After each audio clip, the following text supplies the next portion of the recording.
Okay,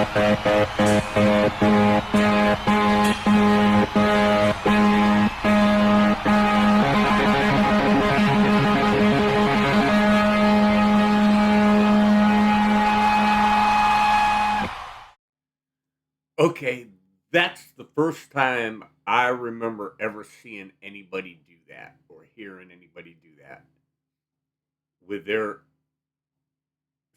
selector switch was Ace. It was Ace. I don't know if he invented it. He probably, stole it from someplace, but I know pretty sure that was the first time that I really became aware of how you actually do that was with a selector switch. I had a Fender Duo Sonic at the time when I was 15 years old, and it I couldn't do that. I could take one of the switches and go back and forth between phase, but not off and on. And so it just it couldn't do it, or I wasn't able to do it. But you know, Kiss was never one of my main bands when they came out growing up. I didn't go for things that were that wild. I don't know why. I mean, I bought the albums, I listened to them and everything, but I wasn't crazy over them like a lot of the kids were, being in the Kiss Army and having them all over their wall. I had Mick Jagger and Jimmy Page on my wall. I did have a picture of Ace on my wall. I actually did. I, now that I think about it, I did have a picture of Ace on my wall. But Kiss wasn't my main focus. But if and they get criticized a lot for like their music, and I don't know why. And I don't know who's criticizing them, but I've heard people say, oh, well, they really weren't that good. They were just theatrics. There's a link down here to them playing April 1st, Midnight Special, 1975. You talk about a tight band. I mean, a tight band. Every bit of it was tight. I mean, they were right there, and Ace was right there. And yeah, he wasn't the biggest or the best shredder,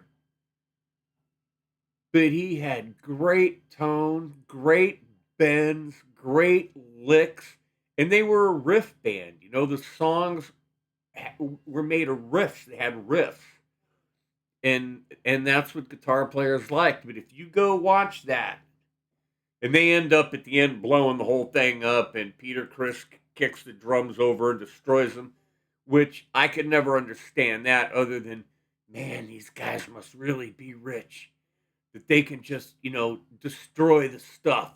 And I, I suppose in the end that's what it was. But, this was 1975. I don't know how rich they were at that point. Ace was still playing that two pickup Les Paul, and Paul Stanley hadn't gone to the Iceman yet, and Gene is just playing a black bass that looks like a Ripper to me, but it's probably a Cort with a maple neck and a maple fretboard. So it, but they were tight, and Ace played just what he needed to play. He didn't overplay. He didn't make a bunch of noise. He played exactly what the songs needed at the time. And it was sad. I sat and listened a couple years back to Paul Stanley recite his book, chapters of his book, and talking about when they fired Ace and when they fired Chris and or Peter Chris and all the crap that went down and the things that the way he felt about Ace. And I wonder if he feels a little bit different about it now. I just saw a thing that said, Ace will never forgive me, uh, because it was never about the money with Ace. It was about the music. And when Gene said, with me, it was a business. If it wasn't for me, the business of Kiss would not have survived. We would have never got what we got. And he said that, unfortunately, Ace will never forgive me. And tragically, now it's too late. And this was really weird because he was just popping up in interviews and doing shows and stuff. And I don't know the details. Somebody clue me in and let me know if they're being tight-lipped about it or what. But I heard he passed away after a fall, that he fell. It sounded like he fell, and what could have happened. But I uh, I remember the Dynasty album. That was, a lot of people thought it was a sellout to disco, but you sure know something. And I was made for loving you. Those were great, great, great tunes. Those were great tunes. Uh, that bass line that in sure knows something. I used to love playing that. I wanted to play the song just so I could play that bass line, play the bass on that song. But in retrospect, Kiss, they did everything right at the exact right time. They came along right when kids and teenagers and rock and roll needed them. And then when they went on the Tom Snyder, the Tomorrow Show, and did that interview, and like people were just blown away. They were like, "What is wrong with Ace? Is he like on drugs or is he drunk?" And apparently he was juiced up a little bit and having a good time and just didn't care. You could see he obviously was getting on Gene's nerves, but Gene handled it.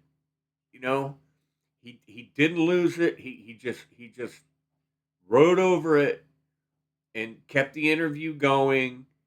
And he gave Ace the room to do what Ace was gonna do without losing his cool, without losing his freaking mind, and you know, did the interview. But yeah, it was truly a shock.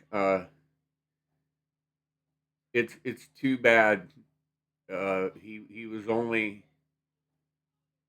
74, 74 years old. He's 2 years older than Linda. Oh, oops. He's 74. That's too young these days. Of course, he didn't look to be in all the stellar best of health. Which brings me up to a point.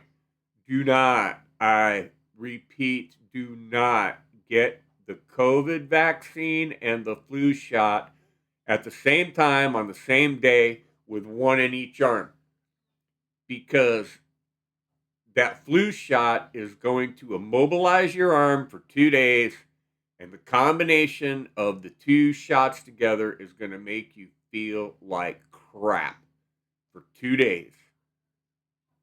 Guaranteed. And I'd be willing to bet that just getting that flu shot by itself probably makes you feel crap. But it is going to bungle up your arm for 2 days. COVID shot didn't even feel it, didn't do nothing to my arm. I got the flu shot in my left arm and couldn't even lift my arm up. It was terrible. So don't do that. Do not do that. Schedule them a couple days apart, a week apart, something. Don't get them both at the same time unless you're a glutton for punishment. But anyway, back to Kiss. Ace, uh, you were the spaceman, man, and you came along. You came along when rock and roll and kids and teenagers needed you, and we'll always remember you for it. Those of us that had you posted on our wall, along with your compadres, and I'll never forget the time Scott Grove did a vile thing with a $10,000 Ace Frehley, Frawley, Frutley, Les Paul, and some Jergens hand lotion.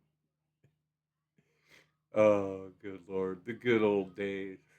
Those were the days. But, all right, that's my tribute, Ace. We're going to miss you. It was a good run.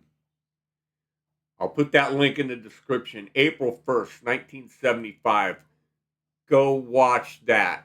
Uh, it's about 15, 18 minutes long, something like that. And it's just what a rock and roll band should have been.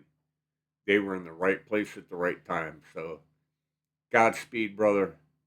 Ace, rest in space, and see you guys on the next one.